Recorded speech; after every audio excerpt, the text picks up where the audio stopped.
You thought your forgiveness made you noble, holy even. You believed that absorbing the pain of others was proof of your spiritual maturity, your higher frequency, your open heart. But what if I told you? Your forgiveness was the mask, the most dangerous mask of all. And behind it, your soul has been silently bleeding. You didn't forgive because you were strong. You forgave because you were afraid. Afraid of being left. Afraid of being disliked. Afraid of being seen as anything but good. And so you offered mercy, again and again and again, to those who violated you, to those who betrayed your trust, to those who feasted on your light and left you hollow. You smiled. You said, "It's okay." You made peace at the expense of your own sanity. But there comes a moment, and it always comes, when the soul refuses to play dead. A moment when you look in the mirror and see that the mask you've worn all along isn't forgiveness. It's self-erasure. That's when the rupture begins, the sacred fracture. And when it does, every mask falls, not just theirs, but yours. The narcissist's charm collapses. The manipulator's vulnerability is exposed as strategy. The predator's praise is unmasked as bait. But most terrifying of all is the mask you wore to survive. The empath's mask of endless forgiveness. It was never compassion. It was survival. And when you stop wearing it, when you finally say no more, something radical happens. Not only do the people around you change, or leave, or reveal themselves, you change. You begin to remember who you were before you bartered your truth for belonging. You begin to see your boundaries not as cruelty, but as clarity. You begin to reclaim your anger not as a flaw, but as sacred intelligence. Carl Jung called this the collision with the shadow. It is the moment the performance ends, and the soul begins. When the empath stops forgiving, every mask falls, and what's left is real. Let's go back to where it all began. The empath is not born in the light. They are forged in the shadows. Despite what modern culture romanticizes, the empath does not arrive as an angelic soul who chooses compassion from the start. No. The empath is a child of trauma, an archetype that Carl Jung would recognize not as enlightenment, but as adaptation. This adaptation begins early, in homes filled with unpredictable affection, where love is conditional, where silence has weight, where anger walks on eggshells and kindness has sharp edges. The empath is the child who learns to survive by reading the emotional weather, by scanning the room for changes in energy, by decoding facial expressions like sacred texts. She learns that tears must be swallowed, that needs must be hidden, that love, to be preserved, requires silence. He discovers that to be safe, he must become what others need, not what he truly is. In Jungian terms, this is not development. This is distortion. The authentic self, the wild, radiant, feeling self, is sacrificed on the altar of survival. Jung wrote, "The privilege of a lifetime is to become who you truly are." But for the empath, this privilege is postponed. Postponed for approval, for attachment, for the illusion of peace. And thus begins the long, slow death of the self. The empath becomes what Jung called the persona, a socially acceptable mask. It is not fake, but it is not whole. It is the version of the self designed to keep harmony, to avoid rejection, to please. But here's where the distortion deepens. Because the empath's gift, sensitivity, insight, care, becomes a tool for self-betrayal. She says yes when her soul screams no. He apologizes to keep the connection even when he's the one bleeding. They offer emotional labor to those who never reciprocate. Over time, this is no longer kindness. It's compulsion, an identity formed around hyper-attunement, people-pleasing, and self-abandonment. Jung saw this pattern clearly. He wrote, "Everything that irritates us about others can lead us to an understanding of ourselves." So why does the empath attract narcissists? Why does the healer get entangled with a wounded predator? Because part of them believes their worth is in how much they can endure. They mistake pain for purpose. They confuse self-erasure for love. This isn't empathy. This is emotional codependency masquerading as spiritual strength. And so they become the forgiver, the fixer, the peacekeeper. But beneath that mask, a quiet rebellion brews. A voice says, "I am tired." A whisper cries, "This isn't love." A scream echoes, "What about me?" That's not weakness. That's the shadow waking up. And Jung knew, when the shadow wakes, the true self is not far behind. It begins not with light, but with fire. And when that fire burns, it does not destroy, it reveals. Let's keep going.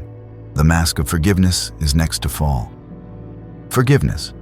It sounds noble, elevated, even divine.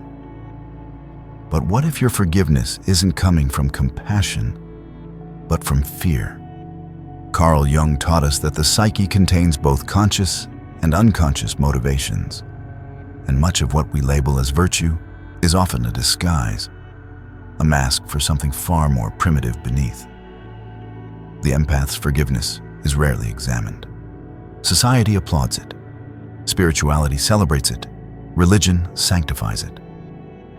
But what if, in reality, your forgiveness was never a gift, but a reflex? A trauma response dressed up in robes of holiness? When you were a child, forgiveness wasn't a choice, it was a necessity. You forgave the parent who scared you because you needed their love to survive. You forgave the silence, the neglect, the chaos, because if you didn't, the world would collapse. And so the seed was planted. To be loved, I must forgive everything. Jung described this as the sacrifice of the authentic self for social acceptance. This is not forgiveness. This is bondage. You began to forgive people who never earned it, who never changed, who never took responsibility. You swallowed the pain, bore the blame, and called it love. But what you were really doing was abandoning yourself. Again and again and again. Why? Because the guilt was unbearable. Because the thought of conflict made your body freeze. Because the fear of being called too much, too sensitive, too emotional, echoed in your nervous system like a threat. So you smiled. You stayed. You forgave. Not from strength, but from terror. Terror of being seen as bad. Terror of being abandoned. Terror that if you ever said, "No, I won't forgive you this time," no one would stay. But here's the trap. The more you forgave, the more they took. And they weren't wrong to take. You were handing it to them, your peace, your energy, your soul, wrapped in the language of empathy. Until one day, the language changed. And forgiveness began to feel like poison. That's the moment Jung would call the collision with the shadow.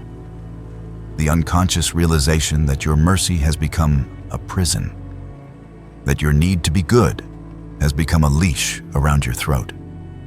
And when the soul can't breathe anymore, it doesn't scream, it breaks. And in that breaking, something sacred begins. It doesn't happen all at once. It starts quietly. You're in a conversation you've had 1,000 times before. They hurt you.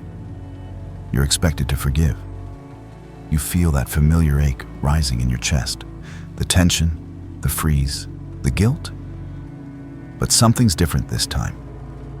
This time, you don't say, It's okay. You say nothing.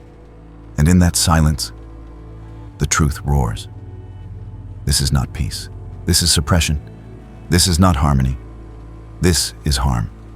This is not love. This is self-betrayal. Carl Jung described this moment as the turning point, the collision with the shadow. One does not become enlightened by imagining figures of light, he wrote, but by making the darkness conscious. And now, your darkness is speaking. But this darkness is not evil. It is sacred. It is the part of you buried to be loved. It's the part that knows when you're being manipulated, even if your mouth smiles. It's the part that feels rage, not destructive rage, but sacred rage, the anger that protects your soul. The empath doesn't explode. They awaken, and that awakening is terrifying. Because it means letting go of everything that once made you lovable to the people who never really saw you. You stop playing the role. You stop carrying the guilt. You stop forgiving just to keep the peace. This is not vengeance. This is individuation. Jung defined individuation as the process of becoming whole. Not good, not perfect, but whole. That means reclaiming not just your light, but your shadow. Not just your compassion, but your boundaries. Not just your empathy, but your discernment. When the empath stops forgiving, they don't become cold.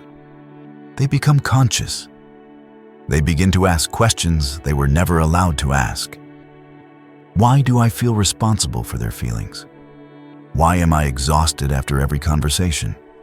Why am I still holding space for someone who drains me? These are not selfish questions. They are sacred questions. They mark the beginning of your return, not to others, but to yourself. Because when the mask of endless forgiveness cracks, something long buried begins to rise, and it has a voice. It says, "No more," not out of cruelty, but out of reverence for your own soul.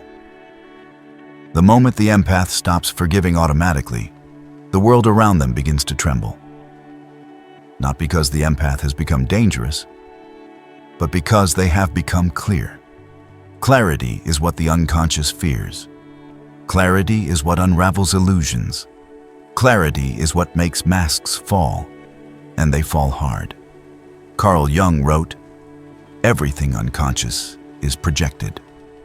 The empath, in their innocence, has been projecting their own integrity onto others.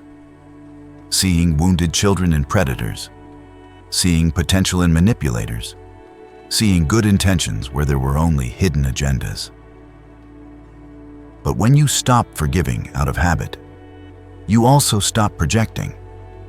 You begin to see people not as who you wish they were, but as who they really are. The love bomber reveals himself as a strategist. The guilt tripper reveals herself as a controller. The emotional vampire recoils because you're no longer feeding them. You stop offering endless emotional labor. You stop taking responsibility for other people's healing. You stop performing peace. This is the moment Jung called the death of the persona. The mask, the identity you built to survive, becomes unbearable to wear. And when it drops, something seismic occurs. You say no. You walk away. You set a boundary and enforce it. And suddenly, the narcissist can't twist your compassion into compliance. The manipulator can't bend your guilt into obedience. The one who loved your weakness now calls your strength cruelty. Because the show has ended, and they no longer have a stage. Jung said, "The meeting of two personalities is like the contact of two chemical substances. If there is any reaction, both are transformed. But transformation only happens when both people are real. So when you stop performing, those who thrived on your performance start to disappear. Some will ghost you. Some will accuse you of changing, Some will rage, but not because you hurt them, but because you stopped allowing them to hurt you. And yes, this unmasking comes with grief. You grieve the illusion, the idea that love could fix them, the version of them you believed in, the version of you they loved, the agreeable one, the forgiving one, the one who bled quietly to keep them comfortable. But don't mistake this grief for a mistake. It's sacred. It means you're no longer feeding fantasy. It means you've stopped mistaking suffering for sanctity. It means your clarity has become non-negotiable. Because when the empath stops forgiving, the unmasking begins. And when the masks fall, the truth rises. Not always gentle, not always welcomed, but always real. There's a moment after the masks fall. A silence, a stillness. It feels like death. Because in a way, it is. The death of who you thought you had to be. The death of the forgiver. The death of the fixer. The death of the one who believed love was earned by self-erasure. But Jung reminds us, there is no coming to consciousness without pain. And in that pain, something ancient stirs. The process he called individuation. Individuation is not a spiritual buzzword. It is the psychological path toward wholeness. It is the integration of all opposites. Light and shadow, love and rage, self and other. It is the most sacred rebellion of the soul. Because the world taught you to be an empath, but it never taught you to be a sovereign empath. That's what happens now. You reclaim your instincts, the ones you were taught to ignore. The gut feeling that said, don't trust them. The inner knowing that whispered, leave. The sacred rage that said, this is not okay. You stop leaking energy into emotional black holes. You stop managing the moods of others like it's your job. You stop apologizing for the standards that protect your soul. Jung described this return of instinct as the awakening of the divine child. The radiant, undamaged, intuitive core that was exiled when you became the pleaser. And when you meet that child again, they are not weak. They are fierce. They remember everything. They have needs. They have boundaries. They do not beg for love. They are love. This is where individuation becomes more than theory. It becomes blood, breath, bone. You start saying no without guilt. You walk away without explaining. You recognize manipulation before it fully forms. You no longer need to forgive as a reflex, because now you choose to forgive only when it honors the soul, not when it maintains a toxic dynamic. You begin what Jung would call conscious living, life directed from within, not dictated by the projections of others.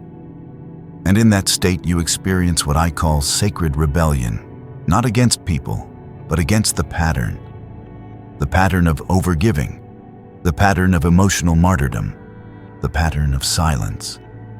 You break the pattern, and in doing so, you break the generational spell. You become the one in your lineage who says, "It ends with me." You embody discernment. You honor your rage. You protect your peace. And most miraculously, you find what your old self never had. Self-loyalty. Not self-love as a hashtag, not self-care as a weekend spa trip, but self-loyalty, the quiet, unwavering commitment to never abandon yourself again. This is individuation. This is return. This is what Jung meant when he wrote, "The privilege of a lifetime is to become who you truly are." And now, you're remembering. The old empath was a sponge, soft, soaking up every emotion in the room, absorbing everyone's rage, sadness, guilt, mistaking it for responsibility, believing that love meant sacrifice, that peace meant silence, that forgiveness meant survival. But the new empath is a mirror, still soft, but boundaried, still feeling, but discerning, still compassionate, but no longer carrying what was never theirs to hold. The new empath doesn't absorb. They reflect. And when they reflect, the world must finally face itself. This is the paradox that frightens those who once fed on your silence. You didn't stop loving. You stopped lying. You didn't stop caring. You stopped abandoning yourself to care for others. You didn't stop forgiving. You started choosing who was worth the gift. Carl Jung wrote, "Your vision will become clear only when you can look into your own heart. Who looks outside, dreams. Who looks inside, awakens." And you have awakened. You see the manipulator for who they are, not because you're cruel, but because your clarity no longer allows distortion. You see the false connection for what it was. Not because you're bitter, but because you're finally honest. You see your own patterns, not with shame, but with the power that only self-awareness can bring. You no longer perform emotional labor without reciprocity. You no longer say yes when your soul screams no. You no longer wait for change that isn't coming. And here's the twist. By stopping automatic forgiveness, you finally found true forgiveness. Not the kind that erases the wound, but the kind that honors it. That says, "This hurt and I release it." Not to restore the relationship, but to restore myself. You forgive the ones who used your empathy as an escape from accountability. You forgive yourself for staying too long, for shrinking too small, for calling crumbs grace. And most sacred of all, you forgive your own complicity in your suffering. Not as blame, but as awakening. You say to yourself, "I see you now. I won't leave you again." Because your breaking point became your breakthrough. And now, you're not just an empath. You are a sovereign soul, a revealer, a boundary keeper, a lighthouse that does not chase, but stands steady in truth. And that truth is what heals the world. When the empath stops forgiving automatically, something remarkable happens. The masks fall, yes, but something deeper rises. Carl Jung didn't romanticize this process. He called it the dark night of the soul, the passage through pain, confusion, and isolation that precedes the birth of the true self. "No tree," he wrote, "it is said, can grow to heaven unless its roots reach down to hell." You've walked through that hell, and now you rise. Not because you've become hard, but because you've become whole. Not because you stopped feeling, but because you stopped carrying what was never yours.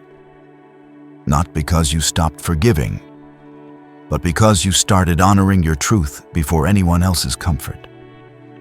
This is the core of Jung's teaching.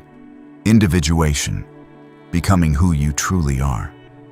Reclaiming your light and your shadow. Learning that you don't need to be understood by everyone, because you have finally understood yourself. The empath who stops forgiving doesn't become cruel. They become real, and the world needs more real empaths. People who give from overflow, not obligation. People who love with clarity, not compulsion.